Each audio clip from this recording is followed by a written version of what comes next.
तुम्हें संजवती अलसी संजर दीप्तिमयी इंदु प्रभा विश्वास सागर सदा निर्विकार तुम्हें अधीरा तटिनी तुम्हें बेगमती आगो आशावती मिलन आवेगे पुणी।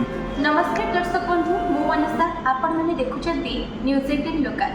दर्शक बंधु आम सहित आज अछंती ए जाजपुर माटीर पुओ जे कि जड़े प्रशासनिक अधिकारी होई मध्य लेखा प्रति ताकर खूब दुर्बलता। तांकर लेखारे अनेक नाटक आज जीवंत लगुछि। से जड़े आंतर्जातिक इंग्रेजी कवि मध्य एकाधार जड़े गाल्पिक मध्य। आसतु तांको सहित कथा हेबा एवं पचारि बुझिबा तांको संघर्षमय कहानी संपर्क में। सर फास्ट आपको न्यूज 18 लोकल को स्वागत करछि। कौन कहबे केते कष्ट करिया पड़िथिला आपण माने जाजपुर जाय केवल जाजपुर नुहे समग्र ओडिसा रे मध्य आपण को समस्त जानछंती। तो केमिति से यात्रा प्रथम आरंभ करते?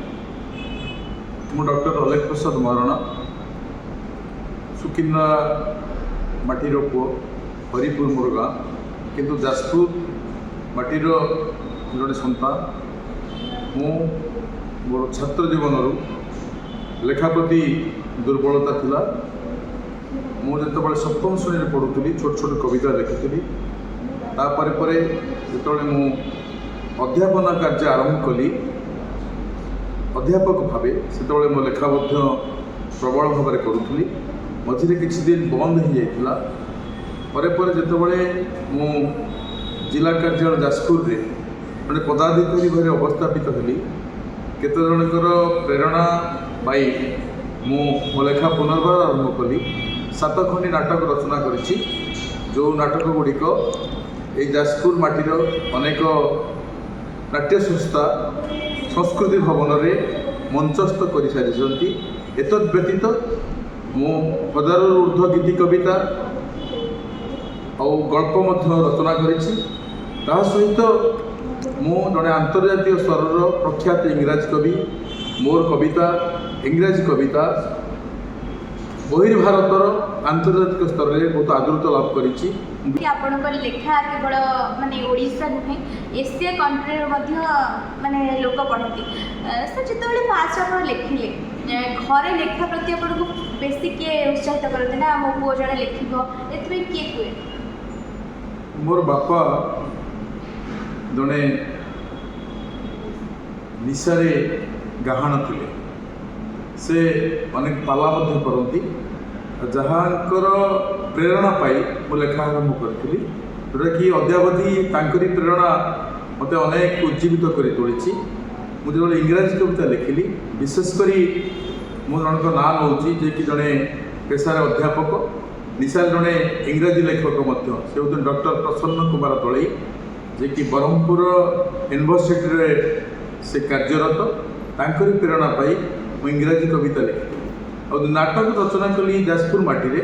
सर्वप्रथम मते बादल राउत जे कि मो समस्त नाटकर निर्देशना देइचंती और नंद बाबू उपजिलापाल कार्यालय से अनेक प्रेरणा देइचंती। आ विशेषकर मु कृतज्ञता जनइबी वर्तमान जे एससी डिपार्टमेंट रो जे अतिरिक्त सचिव अछंती नारायण चंद्र धल जे कि एठारे उपजिलापाल रूपे कार्यरत थे से अनेक प्रेरणा देइछन्ती मते मोर ये गीत नाटक रचना करने। ये नाटक सी निजे अनेक स्टेज रे देखी। विशेषकर एबे मु ओडिया गीति कविता लिखा सहित अनेक प्रेरणापृष्ठ कविता रचना करिछि और इंग्रेजी कविता प्राय 500 ऊर्ध्व मु लिखि सारी। जमती कि जड़े लेखक हूँ कि जड़े जेकोसी प्रोफेशनल व्यक्ति निज प्रोफेशन क्या क्या आदर्श भावती। तो सर आपण कौ लेखक कविता को देखिए लिखापी इच्छा थी कौ लेखक को आप लेखा क्यारियर में आदर्श भावती? मोर जो गीति कविता मु लिखे विशेषकर प्रेम कविता रोमांटिक कविता मु उपेन्द्र बंधु को फॉलो करे।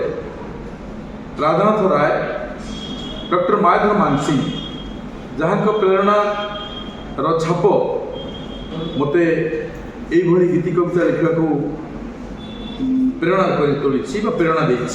विशेषकर इंग्राजी कविता जेहेतु जन प्रकृति कवि मु प्रकृति भल पाए आ प्रकृति देखिले मु रचना कर दिए सांगे सांगे रचना कर दिए। मो वर्ड्सवर्थ टीएस इलियट यही इंग्रेजी कवि मानक प्रेरणा आदृत होकर मोर कविता रचना करछि। आगामी पीढ़ी जो मैंने लिखा बहुत इच्छा करोना कौटी टे घरे सपोर्ट मिलू से पेरेन्ट्स मान कौन बार्ता देते? वास्तव में जड़े कवि ता जीवन में अनेक संघर्ष को अतिक्रम करी कविता लिखे रचना करे नाटक हो घरे एबे भी मु लिखला पर राति 12टा 1 2टा भी बाजी जाए आउ ता भीतर अनेक संघर्ष आसी अनेक माने झटका भी आसी ताकू सम्मुखीन हो मु मोर लेखनी चालना अद्यावधि जारी रखी जो पर्यंत मु दुनिया रे पहुंची।